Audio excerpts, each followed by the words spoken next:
In the heart of the Middle East, Iran stands as a nation rich in history, culture, and deep-rooted religious traditions. But beneath its grand architecture and bustling streets lies an unwritten boundary that millions must navigate daily. For Persian-speaking citizens, practicing Christianity is not simply a matter of personal choice, it is a direct clash with state law. Under strict regulations enforced by the government, proselytizing, or sharing the Christian faith with Muslims, is strictly prohibited. The law leaves no room for debate. Any attempt to convert or invite others into the faith is viewed as a threat. Even private conversations about belief can carry severe consequences if overheard or reported to authorities. We must be extremely careful. But the legal restrictions go even deeper than personal conversations. Holding church services in Persian is completely illegal. Traditional, state-approved churches do exist, but they are strictly restricted to historic ethnic minorities, like Armenians and Assyrians. These official churches are heavily monitored by security officials, keeping a watchful eye on everyone who enters. Services in these churches are legally required to be conducted strictly in ethnic languages, not in native Persian. If a native Persian speaker walks through those doors, they are immediately turned away or reported to security officers. This language barrier is not accidental. It is a calculated measure designed to prevent the faith from reaching the wider population.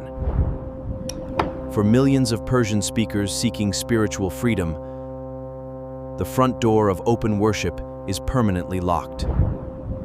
Denied access to official churches, an entire community has been forced into complete secrecy just to practice their beliefs. So how does a community survive when its very existence is outlawed? The answer lies behind closed doors. Welcome to the world of Iran's house churches, a covert, rapidly growing network, operating entirely underground. On the outside, these are ordinary residential apartments in ordinary neighborhoods. But on the inside, something extraordinary happens. To avoid raising suspicion among neighbors, members never arrive together. They trickle in minutes apart, in total silence. Welcome. Thank you. Curtains are drawn tight. Phones are powered off or placed in shielded bags to prevent location tracking and eavesdropping. In modern Iran, digital surveillance is everywhere. Security precautions are not optional. They are a matter of survival. Worship here sounds very different from traditional churches. There are no loud organs or choir bells. Songs are sung in low whispers. Here, scriptures are read freely in Persian, the very language banned in official state churches across the country. Physical Bibles are difficult to import, so digital copies downloaded via encrypted VPNs have become vital lifelines for believers. These house churches have no single lead or centralized cathedral. They operate as small, independent cells, 5 to 10 people. If one cell is discovered or compromised by authorities, the rest of the network remains protected and continues to function. Yet, the constant threat of discovery hangs over every gathering. At any moment, a knock at the door could change everything. Raids by state security forces can happen without warning. They lead to immediate arrests. They lead to confiscation of property and interrogations. Many leaders face years in prison under charges of national security threats, simply for organizing private prayer meetings. Despite the intense pressure and severe risks, the movement shows no signs of slowing down. In fact, missiologists consider Iran's underground church to be one of the fastest-growing Christian communities in the world today. The survival of this underground movement doesn't just rely on secret rooms. It is supercharged by modern technology. Despite government bans on satellite receivers, millions of Iranian homes have dishes hidden on their rooftops.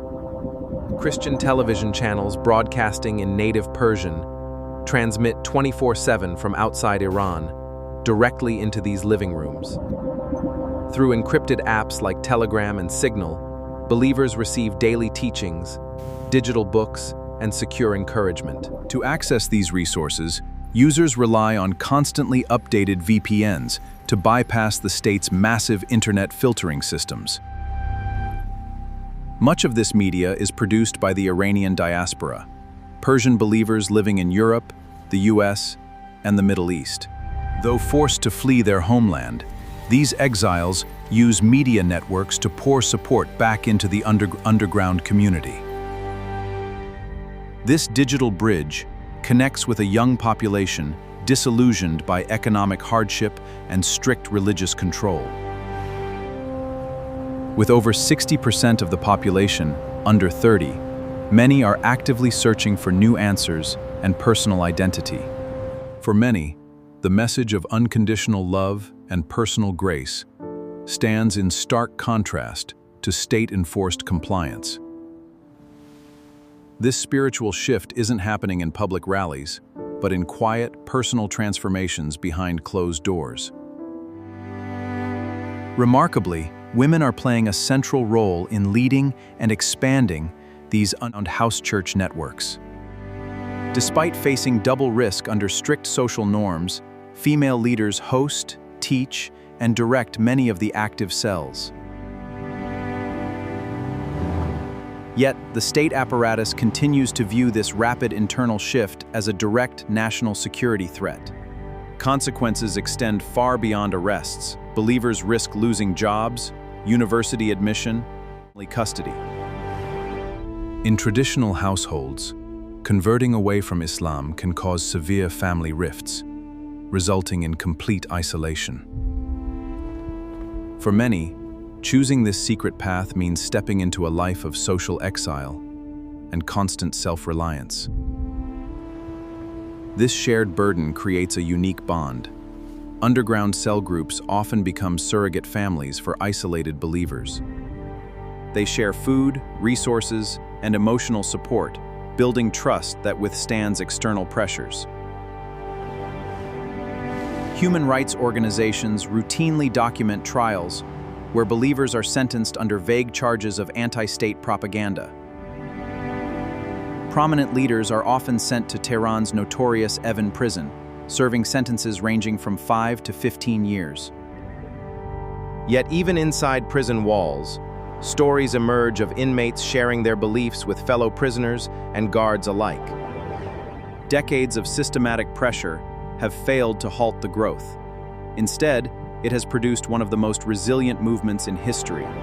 Iran is a land of deep historical paradoxes, where ancient heritage and modern underground movements continuously shape its destiny.